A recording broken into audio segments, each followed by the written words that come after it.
장에 나오는 이 말씀은 다 우리가 이렇게 깊이 얘기할 수는 없지만은 주어진 짤막한 시간에 이 첫사랑에 대해서 한번 생각을 해 보려고 합니다. 하나님의 모든 일들은 사랑으로 관련되어 있습니다. 하나님이 우리들을 구원하신 것도 하나님의 사랑입니다. 내가 그 하나님의 은혜로 구원받은 것을 누군가에게 또다시 하기에는 내게 그 사랑이 없으면 할 수가 없는 거죠. 오늘 본문에 나오는 이 에베소 교회는 지금에 말하면 터키와 같은 한 지역입니다. 여기에 특징이 있다면 항구 도시죠. 큰 항구 도시입니다. 이 항구를 중심으로 해서 여기 교회가 세워졌던 것이고, 그래서 이 항구를 중심으로 해서 에베소 교회가 시작이 됩니다. 이 아시아 대해라는 이 지역은 바다를 끼고 있기 때문에 해변가를 돌아가면서 해변에 큰 도시를 만들어줬고, 그 큰 도시를 중심으로 해서 7교회가 세워진 거죠. 오늘 이 7교회는 오늘날 우리 한국에 있는 지금 이 세대에 있는 교회를 표준으로 보면 될 것 같아요. 많은 교회들이 이제 존재합니다만은 그 교회들마다 다양한 장점과 단점들이 있습니다. 그런데 어떤 교회는 하나님에게 칭찬을 듣는 교회가 있는가 하면 어떤 교회는 책망을 듣는 교회가 있기도 하죠. 오늘 본문에 나오는 이 에베소 교회는 책망보다는 칭찬을 많이 들었던 교회입니다. 단 한 가지의 책망을 받았는데요. 이 에베소 교회의 형편을 한번 생각해 볼 필요가 있습니다. 이 항구 도시에는 에베소 교회가 성장하게 된 그 에베소 지역이, 그 항구 도시가 찬란하게 화려하게 성장할 수 있었던 환경이 있었습니다. 그 첫 번째가 항구 도시였습니다. 세계 많은 무역가들이 에베소를 통과하려면 이 항구 도시를, 항구를 지나야만 합니다. 들어가고 나가고 하는 물물교환이 이루어지고, 그러다 보니까 많은 사람들이 이 항구를 중심으로 해서 모이기 시작하는 거죠. 이 에베소 지역은 이런 항구라는 큰 항구 도시라는 항구를 끼고 있기 때문에 문화와 경제적으로 많이 발전하게 됩니다. 두 번째 이유가 있다면 정치적인 특혜를 누리는 지역이 있습니다. 에베소는 로마의 통제를 받고 있던 행정으로 보면 로마의 통제하에 있었는데, 이 지역만큼은 마음껏 드나들 수 있는 자유를 허락해 줍니다. 정치적으로. 그래서 세금이라든지 뭐 이런 것들을, 정치적인 것을 많이 인정받아서 그런지는 모르겠지만 어쨌든 타 지역, 타 도시에 비해서 이 에베소라는 지역은 로마로부터 행정의 통제를 받지 않는 굉장히 특혜를 누리는 항구였습니다. 그러니까 많은 사람들이 무역하기에 자유롭고 드나들기에 자유로운 이 에베소로 모여들기 시작했던 거죠. 세 번째 있다면 여기에는 종교적인 영향이 컸었어요. 여기에 아뎀이라는 신전이 여기에는 존재했습니다.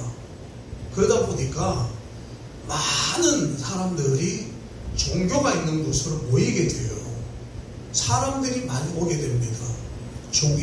그래서 이 아뎀이라는 신전을 이 사람들 자기들을 보호해주고 축복해주고 자기들이 하는 일들이 잘 될 것이라고 믿었었어요.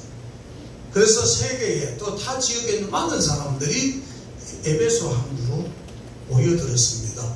여러분, 일본에도 굉장히 신들이 많이 있잖아요. 바닷가 가보면은 이게 우상들이 굉장히 많아요. 어쨌든 이 에베소라는 곳이 성장하고 화려하게 번성하는 데는 세 번째는 종교적인 영향이 컸다. 그 다음에 하나 더 든다면 종교가 굉장히 그 잡신들이 많았어요. 다시 말하면 일본과 같다는 거예요. 이 사람들은 몸에 부적을 해서 넣어다닙니다. 부적. 그리고 그 부적이 자기들 지켜줄 것이라고 생각했어요. 그래서 거기에는 그 부적을 사러 수많은 사람들이 에베소 항구로 모여옵니다.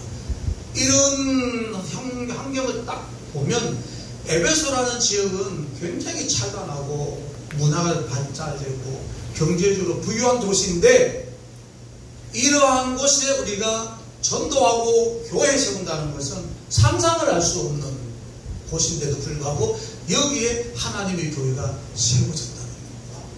굉장히 기적이죠. 우리가 그럽니다. 오늘날 복음 전도하기 굉장히 힘들다. 우리가 교회 사역하기가 너무 힘들다. 목회하기가 참 힘들다 하죠. 그런데 이 에베소 교회, 이 에베소 지역에 세워진 교회만큼 전도하기가 힘들까요? 여러분, 이런 문화, 이런 항구 도시에 하나님의 교회가 세워집니다.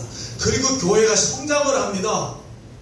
봉사하고 섬기고 하나가 되고 성경에 나온 대로 우상에 대해서 대적하고 니골라당을 막는 데 앞장서고, 이 사람들이 정성껏 교회에 와서 섬기고 봉사하고 복음을 전하고, 굉장히 교회가 뜨고 있게 커집니다. 교회가 굉장히 커집니다. 그런데 어느 순간에 그렇게 교회가 성장하고 부흥하고 발전된 교회가 앙상한 나무 가지만 남듯이 교회가 점점점 퇴색해갑니다. 사람들은 나옵니다. 사람들은 와요. 사람들은 봉사는 합니다. 그리고 사람들이 이 교회가 특히 요즘적 이단이 돼가지고 어려운 것도 아니고 다른 것 때문에 문제가 생긴 것도 아니고, 교회에 나와서 성도들을 봉사하고 섬기고 하는 것은 예나 지금이나 달라진 것이 없어요. 그 사람들은 봉사하면서 교회 와서 섬기면서 교회 와서 설교하면서 교회 와서 찬양하고 기도하면서 생각하기를 나는 하나님의 사랑으로 한다고 생각했는데, 하나님이 보는, 주님이 보는 생각은 달랐다는 거예요.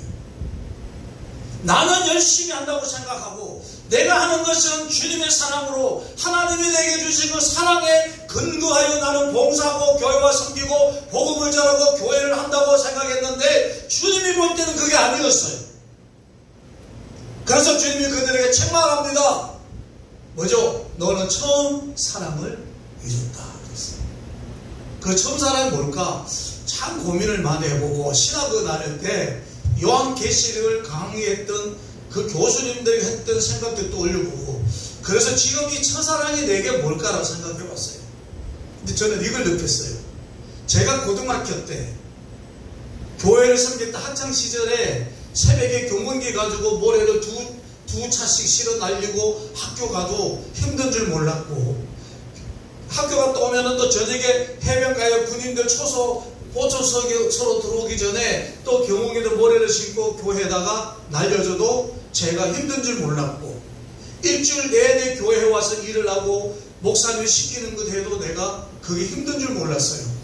그리고 멀리 산에 있는 그 교회를 보지 않으면 잠들지 않았던, 그리고 목사님이 말이라면 100% 순종했고, 오라 그러면 내가 개인의 일이 있어도 목사님이 교회 오라면 교회 갔었는데, 지금에 와서 보면은 왜 그리 이유가 많은지, 왜 그리 환경이 많은지, 왜 그렇게 힘들게 느껴지는지, 왜 그렇게 피곤해지는지, 왜 그렇게 기도하면 피곤해지고, 왜 그렇게 조금 뭔가 주의 일을 하면 굉장히 힘들게 느껴지는지, 아하.